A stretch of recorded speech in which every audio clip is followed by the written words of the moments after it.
Hello friends, வணக்கம். Welcome to நம்ம வீட்டு ஃபுட். இன்றைக்கி நம்ம பார்க்க போகிறது தக்காளி ஊறுகாய். தக்காளி ஊறுகாய் பண்ணுறதுக்கு நான் ஒரு அடிக்கனமான பாத்திரத்தை அடுப்பில் வச்சுருக்கேன்.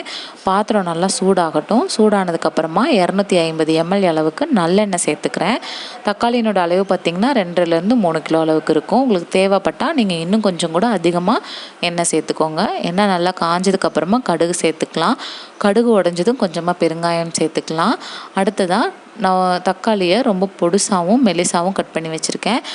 அதை எண்ணெயில் சேர்த்து வதக்கிக்கலாம். இது நம்ம போடும்போது பாத்திரம் நிறைய இருக்கும்.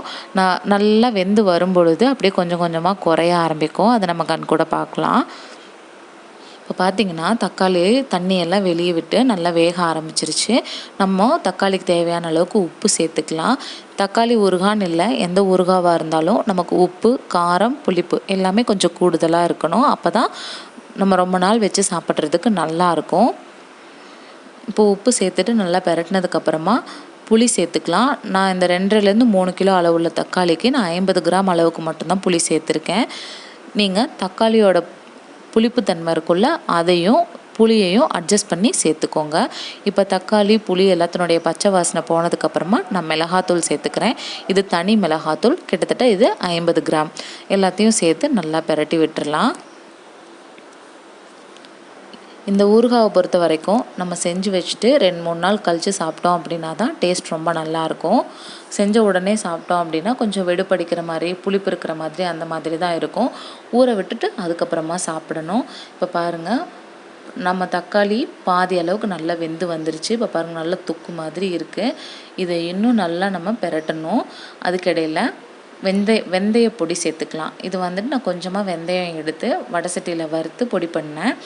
இது கிட்டத்தட்ட 3லேருந்து 4 ஸ்பூன் அளவுக்கு இருக்கும். இதனுடைய வாசனையே ஊறுகாய்க்கு ரொம்ப நல்லாயிருக்கும். அடுத்ததாக நான் உப்பு பார்க்குறேன். உப்பு பத்தலை, நான் கொஞ்சமாக ஆட் பண்ணிக்கிறேன். உங்களுக்கு தேவைப்பட்டால் நீங்கள் உப்பு ஆட் பண்ணிக்கோங்க. இப்போ பாருங்கள், நல்லாவே வெந்துக்கிட்டு இருக்கு. இப்போ எண்ணெய்லாம் நல்லா பிரிஞ்சு வர ஆரம்பிக்கும். அது எந்த ஸ்டேஜில் அப்படின்னு பார்த்தீங்கன்னா, நம்ம தக்காளியோடைய தண்ணித்தன்மை சுத்தமாக குறைஞ்சிரும். வெந்துட்டு தண்ணித்தன்மை சுத்தமாக குறைஞ்சதுக்கு அப்புறமா நம்ம ஊற்றின எண்ணெய் பிரிய ஆரம்பிக்கும். நம்ம எவ்வளோ தான் எண்ணெய் கம்மியாக ஊற்றினாலும் அதிகமாக ஊற்றினாலும் அதை வேகிற அளவுக்கு வெந்துட்டு எண்ணெயை கண்டிப்பாக பிரித்து கொடுக்கும். இப்போ பாருங்கள், எண்ணெய் நல்லா பிரிய ஆரம்பிக்குது. சைட்லலாம் உங்களுக்கு நல்லா தெரியும் பாருங்கள்.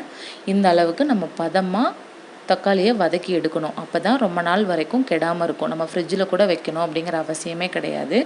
பாருங்கள், பாத்திரத்துலேருந்து நல்லா தனியாக சுருண்டு வரும். எண்ணெயும் தனியாக பிரிஞ்சு நிற்கும். அதே மாதிரி இதை கண்ணாடி பாட்டிலில் தான் நம்ம ஸ்டோர் பண்ணி வைக்கணும். நம்ம பிளாஸ்டிக் பாட்டிலில் அந்த மாதிரி போட்டோம் அப்படின்னா கெடுறதுக்கான வாய்ப்பு கொஞ்சம் அதிகம். கண்ணாடி பாட்டிலில் வச்சோம் அப்படின்னா அந்தளவுக்கு கெடாது. அதே மாதிரி ஸ்பூனும் பிளாஸ்டிக் ஸ்பூன் தான் யூஸ் பண்ணணும். இப்போ பாருங்கள், எண்ணெய்லாம் அப்படி நல்லா பிரிஞ்சு வர ஆரம்பிக்குது. நம்மளோட தக்காளி தொக்கு ஆல்மோஸ்ட் ரெடி ஆகிடுச்சு. அவ்வளோதான். இது நல்லா அடுப்பை ஆஃப் பண்ணி ஆறுனதுக்கப்புறமா வேறொரு பாத்திரத்துக்கு மாற்றிருக்கேன். இப்போ பாருங்கள், நம்ம இப்படி சாய்ச்சோம் அப்படின்னா எண்ணெய் தனியாக வரும். இந்த மாதிரி இருக்கணும். எண்ணெய் தனியாக இருக்கும், தொக்கு தனியாக இருக்கும்.